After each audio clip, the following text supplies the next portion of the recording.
welcome back to Watch the Time. So today is Rotary Legacy number 2.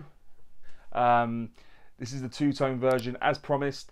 As you saw in the first video, I'm not a massive dress watch fan, to be perfectly honest, but this watch is a nice watch. I don't really even like two-tone watches. I bought this at a really good price. I bought mine, believe it or not, I bought it on eBay off a really nice fella for, I think it's £120. Sort of daylight robbery. Hope he doesn't hold it against me, but fantastic price for what you're getting with a Seiko movement, sapphire crystal, solidly made, tolerance level really well done, finishing really well. So yeah, I'll try and leave a link taking you to somewhere on it. I can't presume I'm going to find it for that price for you guys. I do apologise, but do shop about. I will leave the model number in front of me as we're talking now, and hopefully you'll manage to shop about and get it for a good price. But it's definitely one worth having. As I say, I'm not a dress watch guy, but as I've said before, I don't like chronographs and other watches, but I can appreciate a good watch when I wear one and when I see one. And I probably won't be getting rid of these rotaries for some time, given the fact they're so well made, there's so much about them to like, and I have such a small collection of dress watches that I'm really happy to do these ones, to be honest. But thank you for, listen guys, I don't want to say it every video, but thank you for tuning back in, thank you for your support. I do appreciate all the messages, comments, likes, subscribers everyone gives me. I really appreciate it. It's really humbling. As you can tell, I'm just a London boy who loves watches and tries sharing some of my experiences with you guys. And I've said before, I'm not perfect, but I'm trying, and I want to try and give you better videos all the time. I keep buying new equipment to try and make the production a little bit better. But thank you for tuning in. And yeah, I'll stop going on. Hope you enjoyed the video. So without further ado, let's get the camera turned around and get on. Hi guys and girls, so this is the watch. As I said in the brief intro, it's the Rotary Legacy watch. This is the two-tone version. I have also featured the black one, so maybe head over and have a look at that. This is the box it comes in. Again, pretty generic packaging for Rotary. You've got a manual at the top. I've taken 3 links out that I can't seem to like on the other one. I put them down there thinking it was clever, and now it's a bit tricky to get out, but I can assure you I've taken 3 links out. It's the pillow it comes on. Again, pretty generic stuff. But yeah, let's get all this put aside. And it says on there, icons of British design, but again, pretty standard for them. But yeah, this is the two-tone. As I said before, I've featured the black one, and I liked it so much that I wanted to get sort of like another one. I do quite like doing that sometimes, and having 2 of the same watch but in different sort of colours. But yeah, this is the two-tone. So the model number for this is GB90167/06. Will appear in front of me also. Yeah, the movement in this is a Seiko SW200 movement. I'm sure you can make that out. Yeah, high beat movement, very, very nice. Excuse me, which also allows for that beautiful sweep that you can see with the second hand. The fixed bezel case, outer part of the exhibition case back, solid end links bracelet, and butterfly clasp, but all 316L stainless steel, as well as the crown. There is parts that have been PVD coated that obviously are rose gold, but for the most part it's stainless steel. The case thickness is 11mm.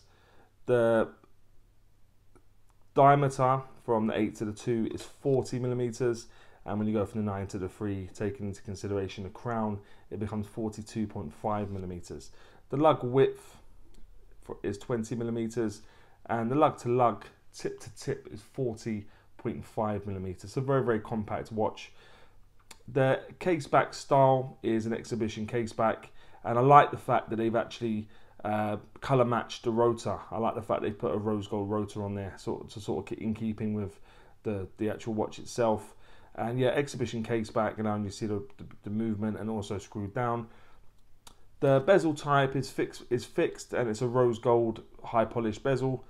Again, sort of with all the other accents that are rose gold, I think it works really well. The first watch I've owned that's rose gold. My wife bought me one, a Citizen.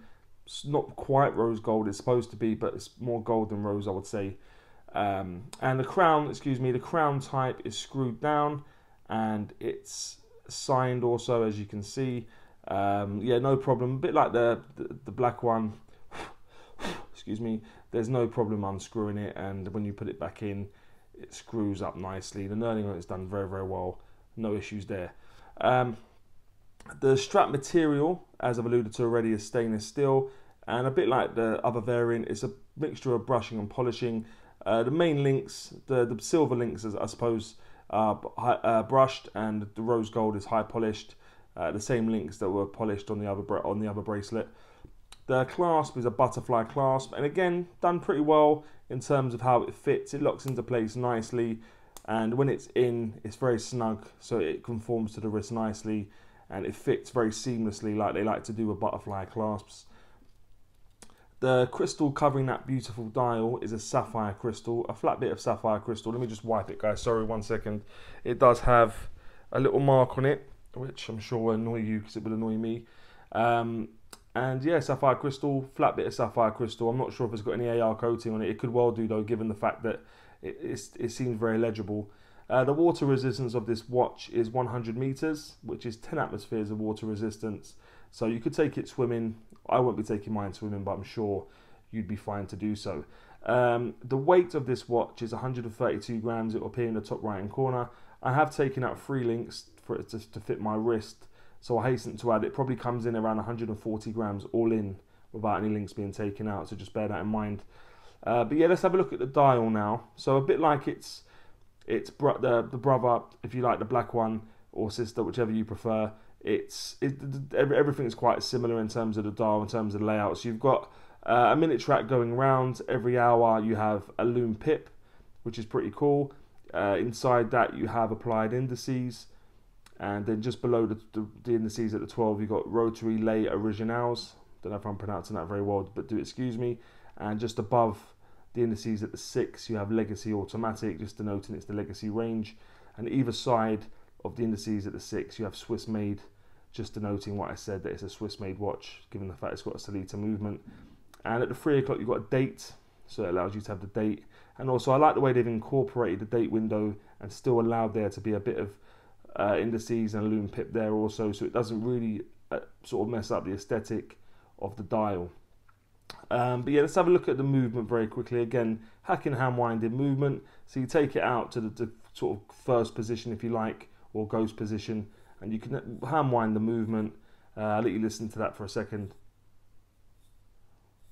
Yeah, really nice engagement with that. You take it out to the second position, it will hack. Put it back in, you can put it to the first position now, so you can adjust the date if you go the right way, that is, and I'll run it straight back through to the 7th. I know I'm going to get criticised because of where it is, but I can assure you it's fine. And generally with movements, if you get any sort of resistance when you're turning the crown for any reason, I would recommend just not turning it, to be quite honest. If there's friction there, it's there for a reason, so I would stop what you're doing and obviously not apply any more pressure.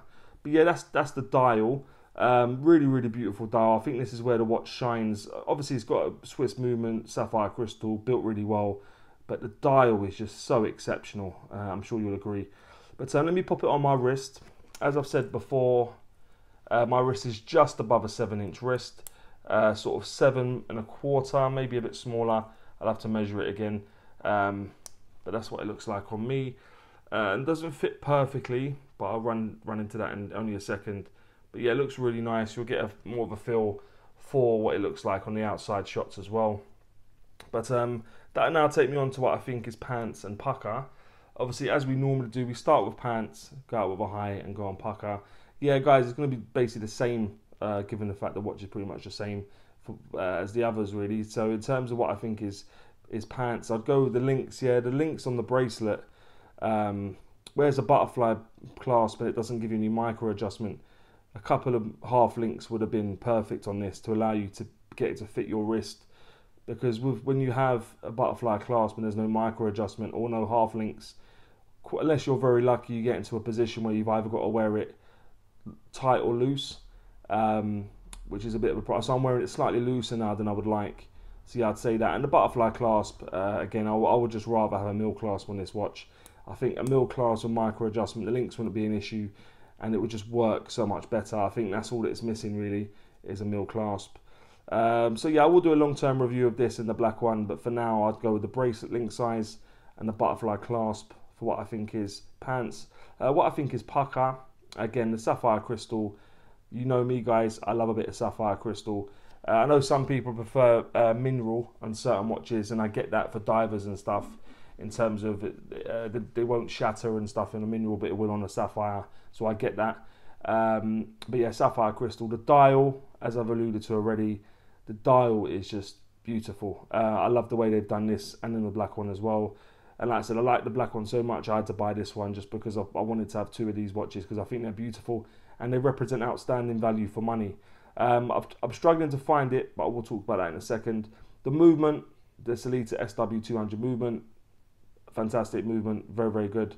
Not cheap to put in these watches, so well done Rotary for putting your hand in your pocket and obviously putting a good movement in this watch.